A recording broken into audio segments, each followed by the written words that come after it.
Àṣírí tuntun rèé o lórí ọ̀rọ̀ Naira Marley àti NDLEA. Ṣokotí ní àfi dandan ká fòpin sí ìwà ìbàjẹ́ ńlẹ̀ Nàìjíríà. Ó sọ̀rọ̀ lórí ìròyìn tó gbọ́ nípa relationship tó wà láàárín Naira Marley àti NDLEA lórí ọ̀rọ̀ drug peddling.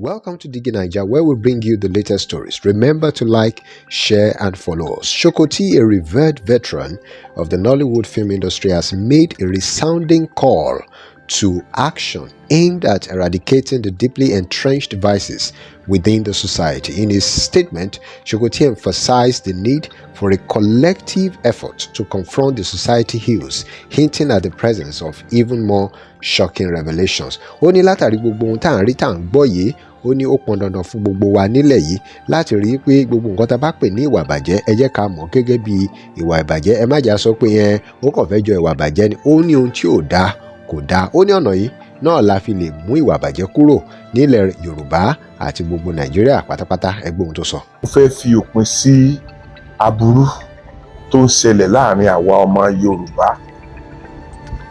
Ó fẹ́ fi òpin sí. Ìdí tí òpin sì fi lè dábàá náà ni kí gbogbo wa máa rí kíní yẹn bí àìdá. Nígbà tẹ́nìkan bá dẹ̀ ṣàìdá tí gbogbo ayé kọ̀ndẹ́mù ẹ̀, ẹ rí wípé àní rí ẹni tí ó ṣe àìdá yẹn mọ́. During a recent episode of his show, a concerned caller shed light on allegations surrounding the controversial artist Naira Marley. The caller suggested that substances seized by Nigeria's National Drug Law Enforcement Agency, NDLEA, were allegedly being distributed to some of Naira Marley's associates, and also alleged that they were also allegedly engaged in selling these illicit substances. This caller further expressed concern about the toll these drugs were taking on the mental well-being of the individuals involved. Ṣé gbogbo nǹkan tí Naira Marley fáwọn yẹn tí wọ́n mọ̀ wọ́n kàn tó gbọ́ ọmọ ti ya wèrè ọmọ ti ṣe báyìí. Àwọn drug wọ́n seize tí àwọn NDLEA wọ́n seize lọ́wọ́ àwọn èèyàn. Àwọn cocaine, àwọn oògùn drug ńláńlá tó ń seize yẹn. Naira Marley náà ń kó àwọn oògùn yẹn fún pé kó máa ta. So Naira Marley dẹ̀ ní òun wá lo àwọn kinní yẹn fún àwọn tó ń ṣiṣẹ́ fún un. Because number one, ṣé láwọn boys tó ń ṣiṣẹ́ fún yẹn àwọn ọmọ kéékèèké ni. Ọpọlọ wọn ò tí ì gbèrú nǹkan tó ń fún wọn mu yẹn tó ń fún wọn fà yẹn. Cocaine ni. A ní irú wọn bí ní Togo ń bí tẹ́ bá lọ bọ́dà ẹ̀ gbogbo wọn fi já wèrè kalẹ̀. Orí wọn ò gbé mọ́. Because drug tó ń fà yẹn tí wọ́n bá ti rí fà had the problems tí wọn lára because wọn wà use mọ́. Fún tí gbogbo wọn ṣe ń kígbe Naira Marley nìyẹn. Ó lè tó máa ń fi sára abẹ́rẹ́ tó máa ń inject sára èèyàn. Ó lè tó máa ń fà. Ó lè tó máa ń fi sẹ́nu. Ó lè tó máa ń fi símú. So àwọn drug yẹn wà lóríṣiríṣi bẹ́ẹ̀ yẹn.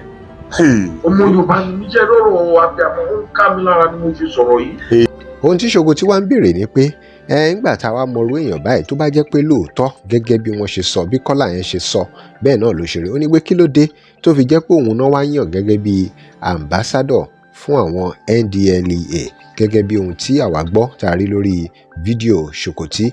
His question is, why is Naira Marley among the myriad of music artists, many artists that we have, chosen as an ambassador for the NDLEA despite all these allegations? Kókó àwọn boys wèrè yẹn tó ń dá àwọn lọ́pọ̀lọ́ orú nìyẹn kò ń ṣe pé bóyá kọ̀ọ̀kan wà tó ń ṣe fún wọn. Drug yẹn ló ń fáwọn boys yẹn.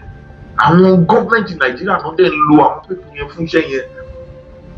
Tó ẹyẹ máa wò ó náà ọmọ ojú tọ́pa yẹn ó ti competition sí police kí náà ṣe wọ́n ṣe kọ́kọ́ ìkọ́sá rárá wọn ní.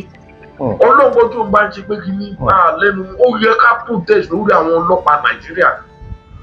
Ó yẹ ká protest àtàwọn NDLEA kó jáde. Wọ́n ètò ṣe máa ṣe pé Naira Marley ní ambassador NDLEA ẹ̀yin kan kò sí eyín bẹ́ẹ̀ pé kọ́ wà bẹ́ẹ̀ tó ń ṣe fún wọn tó ń ṣe fi jọ ambassador NDLEA. Drug yẹn ló ń gbé jáde ló ń tà. Shokoti did not stop at this revelation. He went on to assert that certain politicians purportedly maintained affiliations with secret societies or cults, making it a difficult task for them to effectively combat the issue of cultism within the society. Ní Shokoti wá ń bẹ̀bẹ̀ pé ẹ jọ̀ọ́ o, gbogbo ẹ̀yin tí wọ́n sọ wípé ẹ wà ní cultism tí wọ́n allege pé you are a part of cult and all of that, wípé kẹ́ jọ̀ọ́ nítorí Ọlọ́run, wípé kẹ́ ro ti àwọn abiyamọ, pé ẹ má pa àwọn abiyamọ lẹ́kún mọ́. Ó sọ ó ní báwo tiẹ̀ la ṣe wá fẹ́ takú ọ̀rọ̀ cultism ní Nàìjíríà nígbà tó jẹ́ pé àwọn míì tó jẹ́ pé ó yẹ kí wọ́n bá a dá sí àwọn náà la tún gbọ́ wípé wọ́n wà nínú cult àti bẹ́ẹ̀ bẹ́ẹ̀ lọ. He emphasized the emotional toll this violence takes on parents who are left grieving the loss of their children.